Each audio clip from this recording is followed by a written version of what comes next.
How to get the United States of Africa passport has finally been revealed, and it's simpler than many expected. But there's one important rule that might surprise you. Stay until the end of this video to learn the full process, eligibility, and what President Ibrahim Traoré has just announced about this historic opportunity. In a surprise move that has ignited excitement across Africa and the diaspora, President Ibrahim Traoré has issued a powerful national statement from the presidential headquarters in Ouagadougou, expanding on the rules, tensions, and deeper purpose of the United States of Africa passport without public fanfare or ceremony. This time the announcement was delivered through a nationwide broadcast firm, direct and full of emotion. Our people were scattered, broken, and renamed, Traoré declared in his address. But the blood never forgot. And today Africa is calling her children home, not just in name, but in documentation, in dignity, and in destiny. According to the new directive, the United States of Africa passport will now be available to any person of African descent, including citizens from Jamaica, Haiti, Trinidad and Tobago, Barbados, Bahamas, Grenada, St. Kitts, and Nevis, Dominica, St. Lucia, Antigua, and Barbuda, and Black Americans who can prove ancestral ties to Africa. Applications have surged past 600 in just 5 days. What's new is the multi-layered verification system now required for eligibility. Applicants must present either a birth certificate, family records, or DNA ancestry reports connecting them to Africa. For those unable to provide such evidence immediately, Traoré announced that genetic testing centers are being set up in key regions, including the US, the Caribbean, and Europe, to help fast-track verification. But Traoré was also clear. No, this is not a free-for-all. No one who spreads hate against Africa or disrespects our unity will carry this passport, he warned. This document is a bond of trust, not a travel souvenir. It will not be given to those who mock Africa, but only to those who love her. New screening laws now require applicants to undergo a brief security interview and background check. Political, religious, or financial groups attempting to hijack the passport initiative will face automatic bans. The primary passport headquarters in Burkina Faso has hired over 1,200 new staff to process the growing pile of applications flooding in daily. Traoré also clarified that any African country refusing to honor visa-free travel for passport holders will be diplomatically isolated. He repeated the new continental policy, Africa for Africans, and that includes the diaspora. No African should ever need a visa to walk on African soil. The statement ended with words that many said gave them goosebumps. This passport is not a piece of paper. It is the key to repair. It is the symbol of return. Our stolen sons and daughters are not guests. They're coming home. International media is still catching up. Several major Western outlets have dismissed the passport plan as symbolic, while others warn it could complicate immigration laws. But on African soil and across Black communities in the Caribbean, Europe, and North America, it's being celebrated as revolutionary. The African Union has called an emergency meeting to fast-track full continental recognition of the passport. In Nigeria, a retired professor called the move the final tear in the Berlin Wall of African division. In Trinidad, a young woman waiting at a new embassy line said through tears, "For once, we are not being asked to prove we are enough. We are being told we belong." As President Ibrahim Traoré's message continues to echo across the continent and beyond, the demand for the United States of Africa passport has reached historic levels. Crowds are forming outside embassies and consulates in New York, Kingston, Port of Spain, London, Paris, Lagos, and Accra, with many applicants arriving as early as 4 a.m. in Burkina Faso. The main passport processing center in Ouagadougou is now operating 24 hours a day. New biometric machines have been flown in from South Africa and Kenya, and satellite offices are being established in major African cities to share the workload. The wait time, originally estimated at 4 months, has now been reduced to 6 weeks for verified applicants. President Traoré's speech stirred emotion worldwide, especially when he said, "We owe our diaspora more than just an apology. We owe them a way home." The time for broken promises is over. The time for Black unity is now. His words are trending. Across African American social media spaces, influencers, educators, and activists have praised the clarity of his vision. In Atlanta, a university professor declared, "This is not a policy. This is a revolution in paper form." For the first time in history, Black Americans are being invited to claim not just ancestry, but citizenship. Traoré has also established the Office for Pan-African Repatriation and Identity, a new ministry that will handle migration, cultural reintegration, and economic support for diaspora members who wish to relocate permanently. The office will work closely with each applicant to ensure their transition to Africa is not just symbolic, but sustainable. In his update, Traoré confirmed that repatriates will have access to housing grants, land lease opportunities, tax-free business zones, and education support for children. He also hinted that the upcoming African Constitution will include new rights for diaspora citizens. The Caribbean nations involved have expressed overwhelming support. The Prime Minister of Jamaica issued a formal statement saying, "We welcome this vision. The call to return is one our people have waited centuries to hear." Meanwhile, in the US, Black community leaders in cities like Detroit, Baltimore, Houston, and Chicago have begun organizing information sessions and passport registration drives. Several churches and grassroots organizations have volunteered to help citizens collect necessary documents and assist with DNA testing where needed. Still, the verification process remains strict. The security protocols are designed to prevent infiltration by individuals or groups attempting to sabotage the movement. According to the new rules, applicants must declare any foreign intelligence ties, political affiliations, or affiliations with anti-African groups. Dual citizenship will be allowed, but loyalty to African unity must be sworn during the oath ceremony. Applicants who attempt to fake documentation or submit false claims will face a 10-year ban. Despite the rigorous requirements, the spirit on the ground is one of hope and historical healing. In Barbados, a woman waiting in line for her interview said, "My ancestors were sold from Ghana. I've never been to Africa, but today I'm going home." Traoré ended his message with a powerful reminder. The chains were broken long ago, but the gates were never reopened. We are opening them now, not with fear, but with honor. We are not asking the world's permission. We are acting in the name of justice. In just 3 days after the updated announcement by President Ibrahim Traoré, more than 2 or 3 million online applications have flooded the central database. Over 500 of those are from African men's, and nearly 400 come from Caribbean countries, especially Jamaica, Barbados, Trinidad and Tobago, Grenada, St. Lucia, St. Vincent, and the Grenadines, Antigua and Barbuda, Dominica, and the Bahamas. Officials say it's the biggest single application event in African migration history.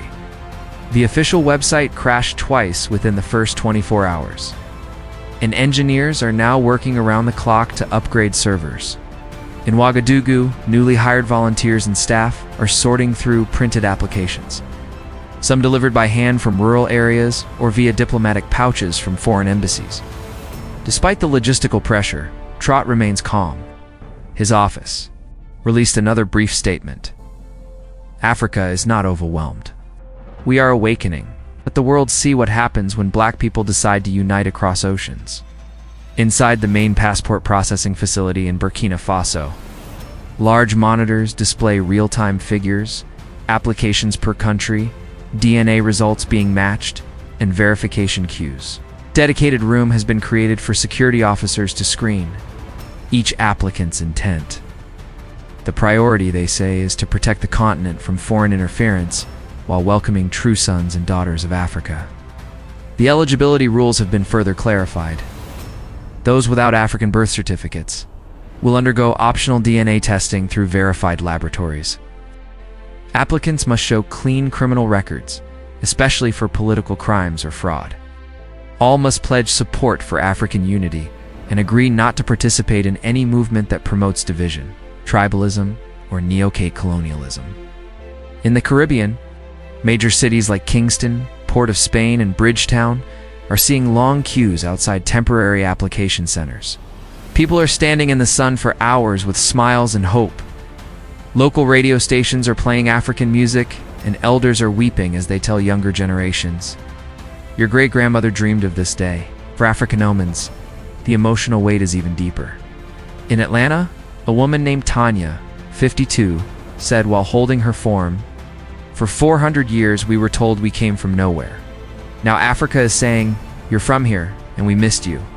President Traoré has asked African airlines and regional carriers to prepare special discounted flights for passport holders once approvals begin. He's also calling on African nations to set up welcome communities, towns, and cities with housing, healthcare, and work opportunities for returning diaspora citizens. Meanwhile, Western media outlets are covering the story with a mix of disbelief and silence. One European newspaper asked if Africa could handle the burden of mass return migration. But Traoré's supporters responded quickly. It is not a burden to receive family. What's heavy is the history we carry, and we are choosing to carry it together. This is no longer just a symbolic gesture. It's becoming a continental policy, a Pan-African reality, and an emotional bridge between centuries of pain and a future of healing. Back in Burkina Faso, a new passport design is being finalized.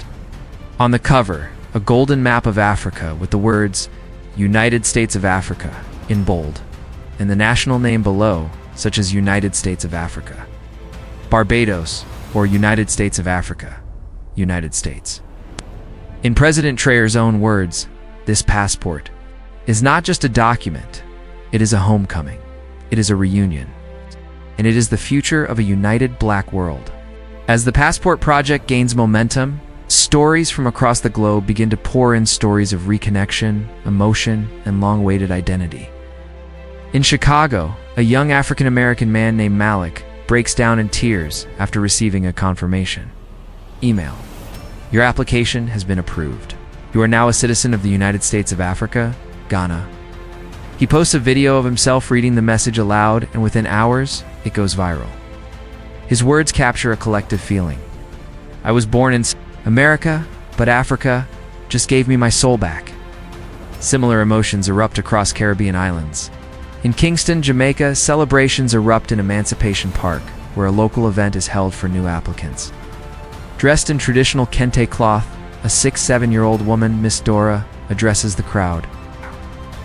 For centuries, we were the forgotten children of Africa. But today, Africa is calling us home. This passport is proof that history is being rewritten. In Barbados, the Prime Minister publicly thanks President Ibrahim Traoré for his courage and vision.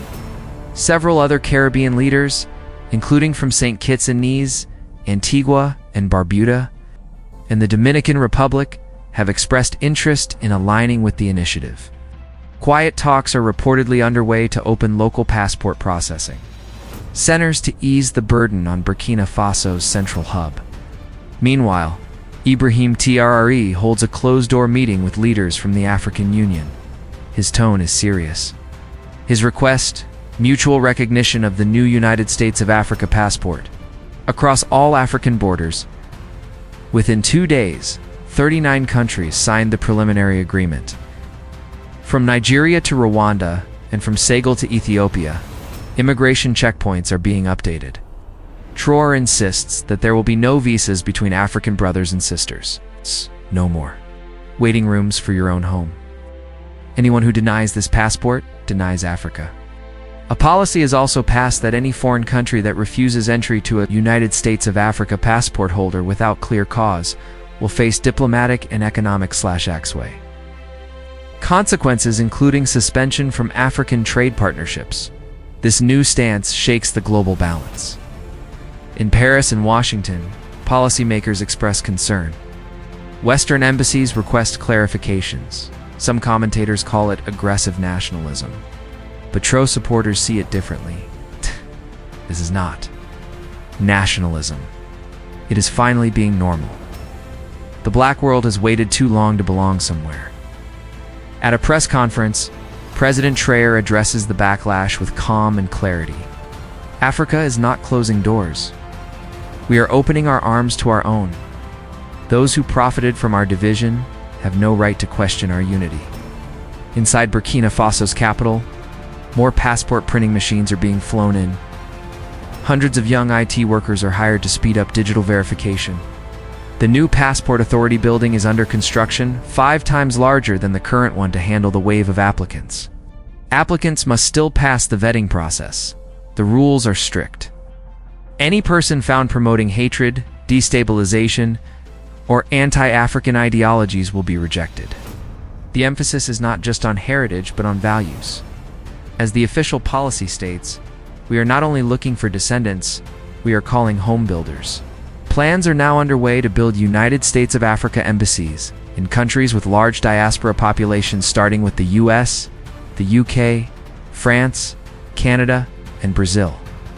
These will offer consular services, cultural exchanges, and support systems. For new passport holders preparing to relocate, in a broadcast to the diaspora, President Traoré ends with a powerful message. You were sold, you were scattered, you were silenced, but now you are seen, and soon you will be home. Across the world, African descendants begin preparing for something many thought would never be possible.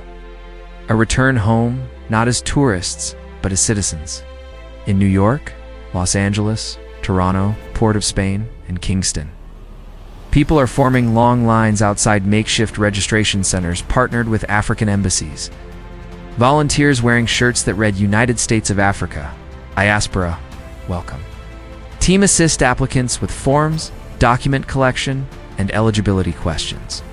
Thousands are applying daily in the Caribbean, especially in Jamaica, Barbados, Trinidad and Tobago, Grenada, St. Lucia, and the Bahamas.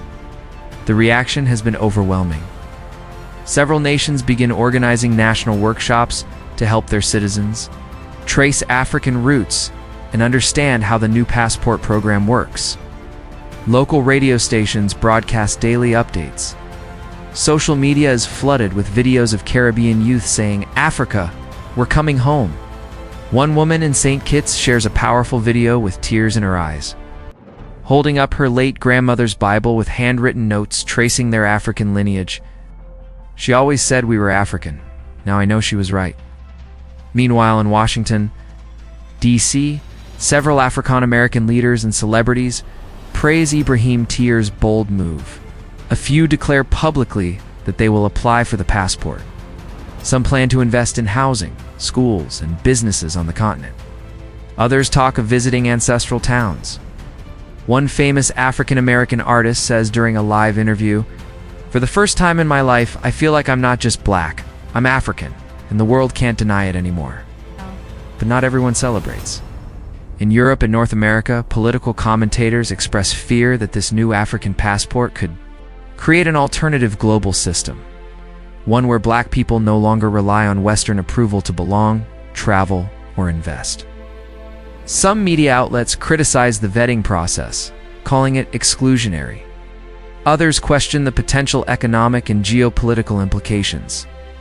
But in Africa, the energy is unstoppable.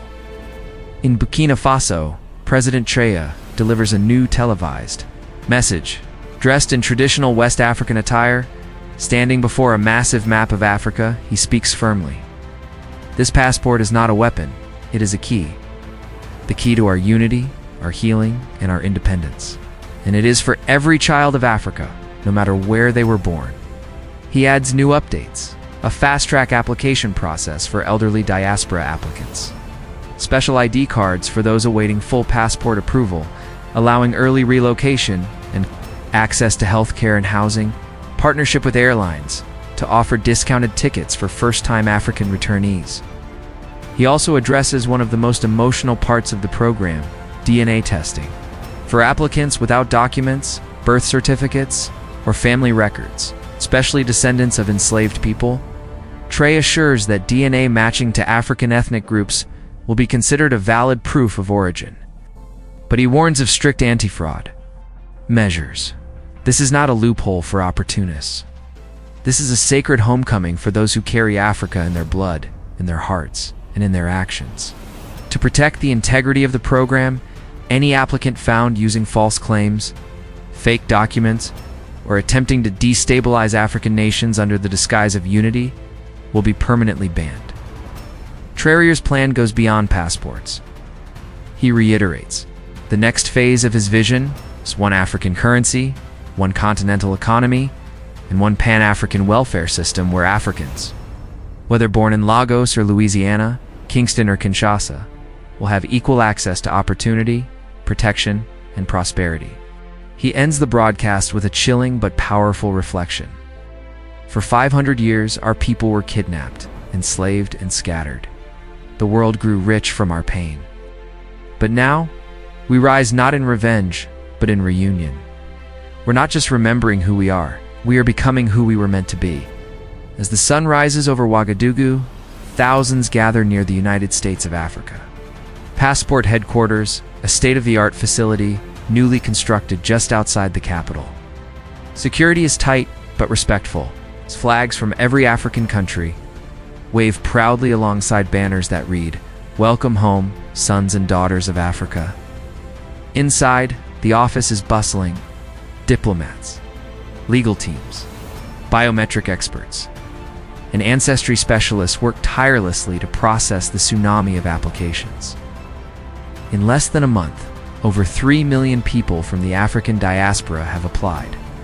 Some arrive with family trees. Others come with faded photographs, oral testimonies, or DNA reports linking them to tribes like the Yoruba, Ashanti, Wolof, Igbo, Mandinka, or Zulu. Each one is treated with care. President Ibrahim Traoré, though not physically present today, has just released a written declaration that is quickly going viral.